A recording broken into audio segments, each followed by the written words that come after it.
senyum dan peluk yang polos dari anak-anak. Aliran sungai membawa tawa ceria bagi wisatawan. Hamparan hijau yang memesona terlihat dari puncak Buntu Tabuan. Di balik keindahan alam dan kebersamaan, mereka kerap melihat longsor di sekitaran tempat tinggal. Pengetahuan bencana dilakukan kepada masyarakat dengan cara simulasi.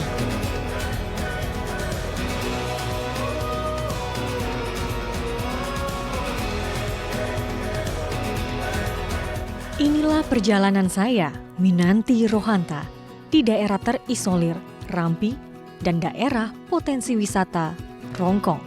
Selengkapnya hanya di Journey Way to Explore.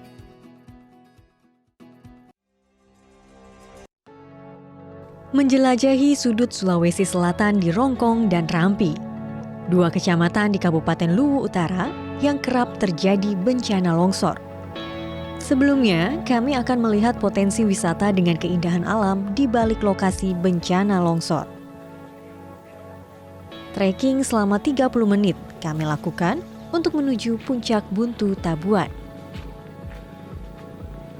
Dan inilah pemandangan puncak Buntu Tabuan dengan ketinggian sekitar 1.700 meter di atas permukaan laut.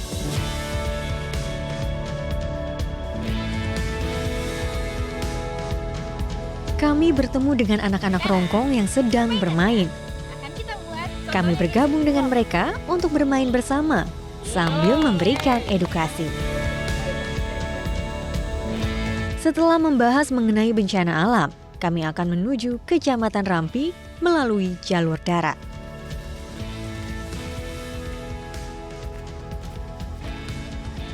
Rampi dikenal sebagai daerah terisolir di sudut Sulawesi Selatan yang berbatasan langsung dengan Sulawesi Tengah.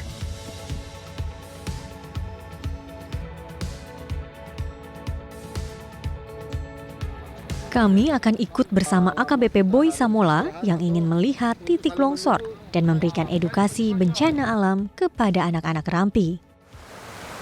Awal perjalanan kami mencoba off-road untuk menembus jalan dari Masamba menuju Rampi.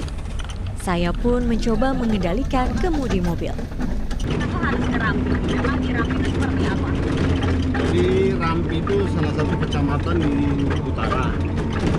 Ya, bisa dikatakan salah satu kecamatan yang terisolir. Itu akses jalannya belum ada. Kemudian jaringan komunikasinya juga masih terbatas. Jalurnya terbilang sempit dan tepat berada di pinggir jurang.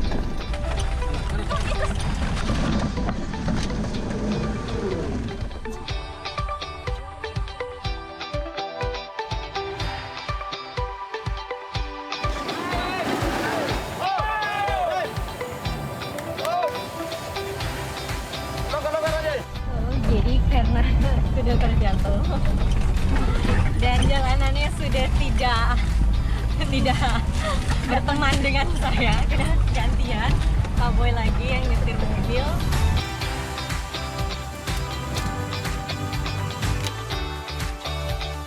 Selanjutnya, kami bertemu dengan tanah longsor. Setelah berhasil lewat, kami berpikir tidak akan melanjutkan perjalanan dengan menggunakan mobil dan memutuskan untuk bermalam di hutan.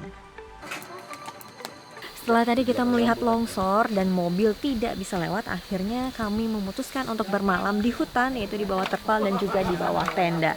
Tapi besok subuh kami akan melanjutkan perjalanan dengan menggunakan motor trail dan juga ojek yang harganya cukup lumayan mahal, yaitu sekitar 1 juta.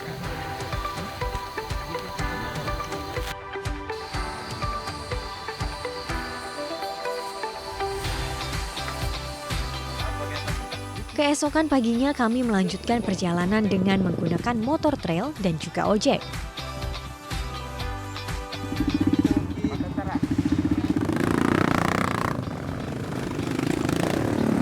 Selama perjalanan kami disuguhkan medan berbatu serta lumpur.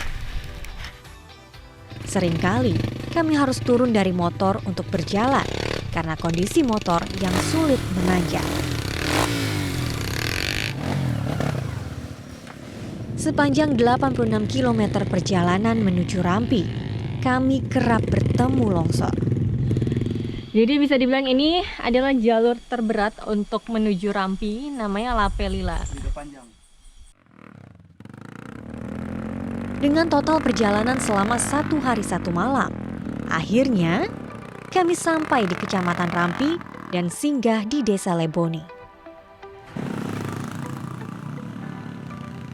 Di Rampi, kami bersama dengan Kepolisian Luwu Utara akan melihat beberapa sekolah di daerah terisolir ini. Kami singgah di SD 109 Leboni. Kami berkumpul dengan siswa, mulai dari kelas 1 hingga kelas 6 SD. Mereka saat ini tidak sekolah karena tidak ada guru yang mengajar. Ibu, bapak ada gempa. Kami memberikan edukasi dengan cara bermain, mulai dari nilai-nilai Pancasila hingga bencana alam. Inilah aksi kecil dari volunteerism, yaitu berwisata jalur darat, melihat daerah terisolir, dan menjadi sukarelawan dalam rangka mendukung pendidikan di Kecamatan Rampi. Rampi, wilayah dengan luas sekitar 1.565 km persegi, dan jumlah penduduk 3.150 orang. Mereka memiliki berbagai harapan dalam segala bidang. Harapan saya itu agar masyarakat Rampi itu tetap aman, peningkatan ekonominya bisa meningkat. Usaha masyarakat Rampi tidak akan bisa berkembang ketika akses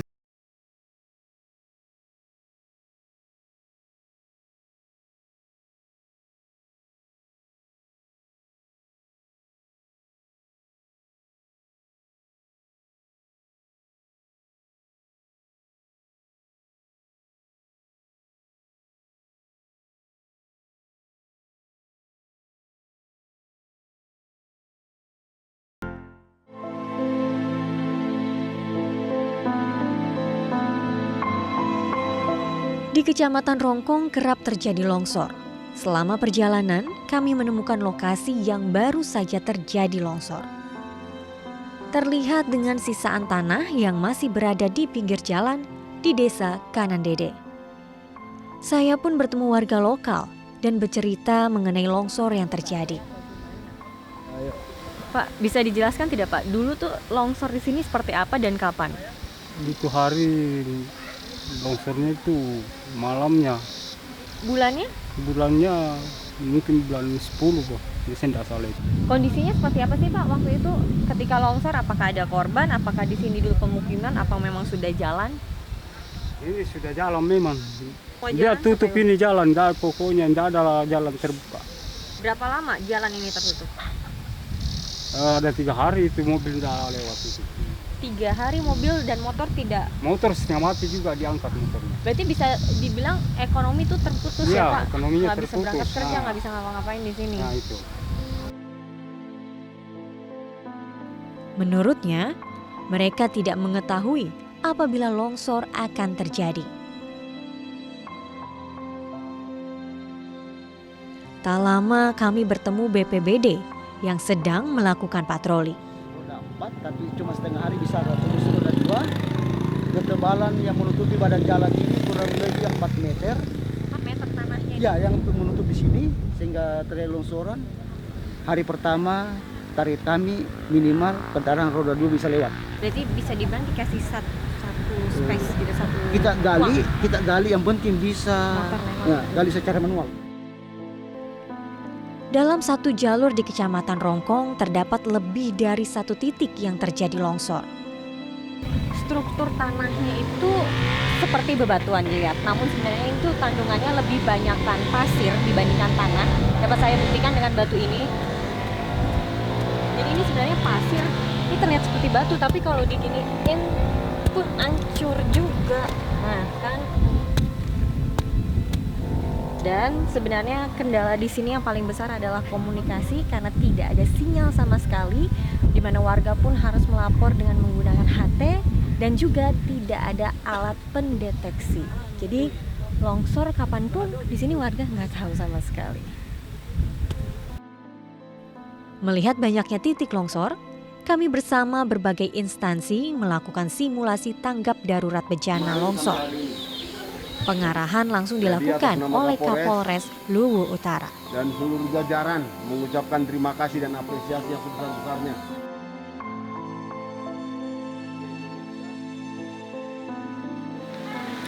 Setelah ini, seluruh tim evakuasi saya serahkan kepada Korlap untuk diberangkatkan menuju lokasi bencana longsor. Pak, ini kan tadi kan Bapak bisa bilang membubarkan ya Pak. Sebenarnya tugas polisi dalam bencana ini seperti apa sih? Hal ini semua sumber daya yang ada di Polri, dalam hal ini manusia, personilnya, sarana prasarana, perlengkapan, dan apa saja yang bisa dibutuhkan untuk kita mengatasi masalah bencana ini. Oke Pak, begitu. Saya ikut simulasi dulu ya Pak. Silakan. Mari. Simulasi pertama yang dilakukan adalah mencari korban longsor.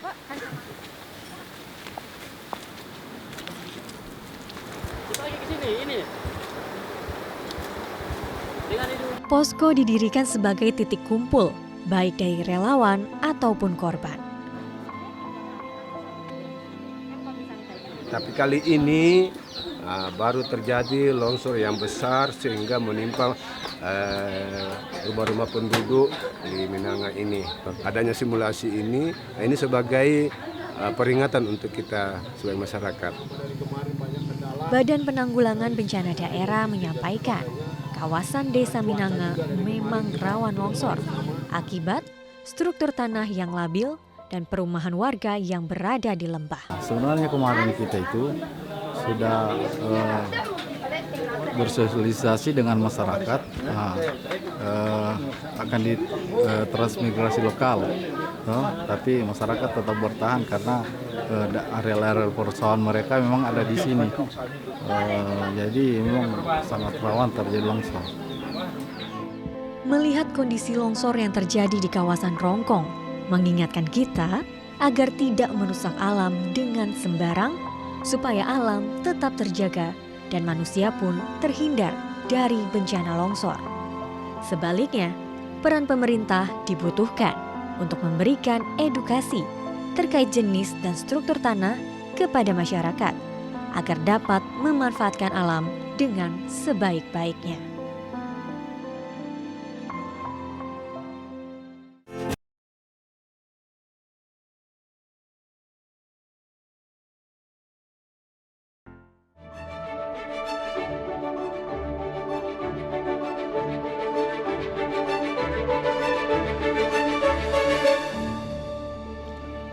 Bencana alam di Luwu Utara tak hanya longsor di pemukiman warga saja, namun juga tempat wisata alam di Luwu Utara.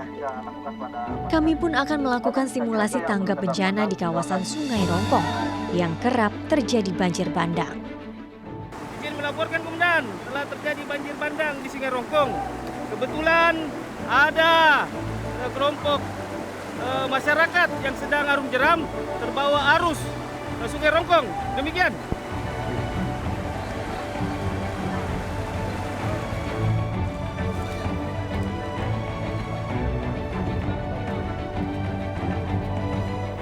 Oke, menunggu penolong. Jadi saat ini kita akan melakukan simulasi tanggap bencana, lebih tepatnya ini adalah tempat wisata Sungai Rongkong, tempatnya Arung Jeram. Dan saat ini saya akan melakukan simulasi bersama dengan personil lainnya, yaitu ada BRIMOB, ada TNI, ada BPBD, serta ada PMI.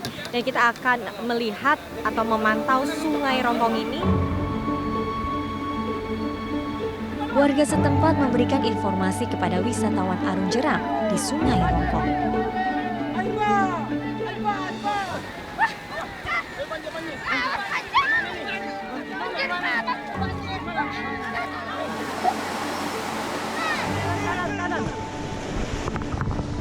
Jadi saat ini kita sedang proses evakuasi dan di sini ceritanya kita akan simulasi tanggap bencana terkait dengan wisatawan yang terkena arus sungai.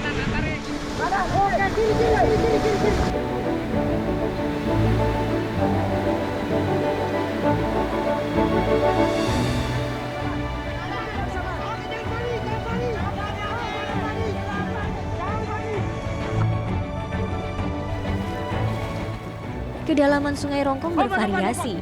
Apabila banjir bandang, maka air dapat mencapai kedalaman lebih dari 5 meter.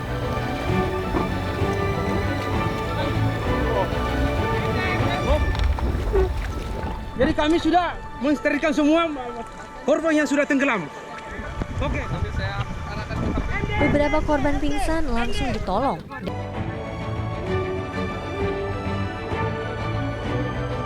Jadi di sini tuh sebenarnya seberapa sering sih terjadi bencana, misalnya air banjir di Sungai Rongkong ini?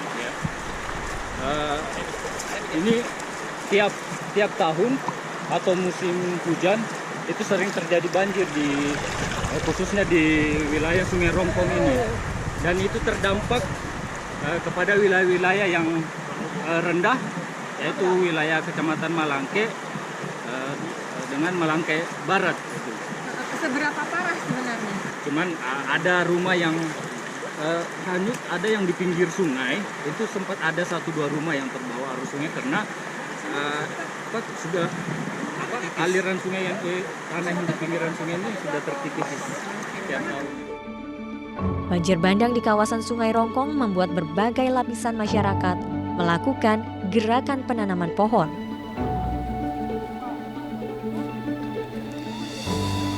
Kali ini kami menanam pohon tanjung bersama dengan polisi, kecamatan, kepala desa Tulatalu, dan masyarakat setempat.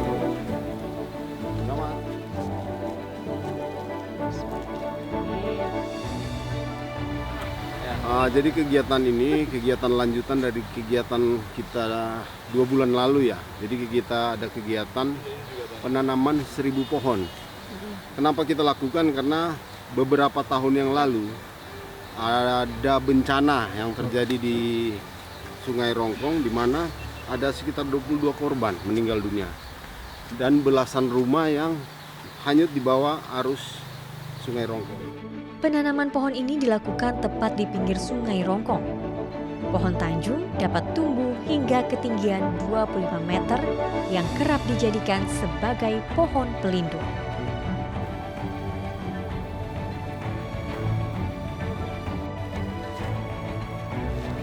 Jadi inilah aksi kecil yang dapat dilakukan oleh masyarakat ataupun instansi terkait agar pohon ini jika nanti sudah besar bisa menahan air Sungai Rongkong agar tidak ke pemukiman warga.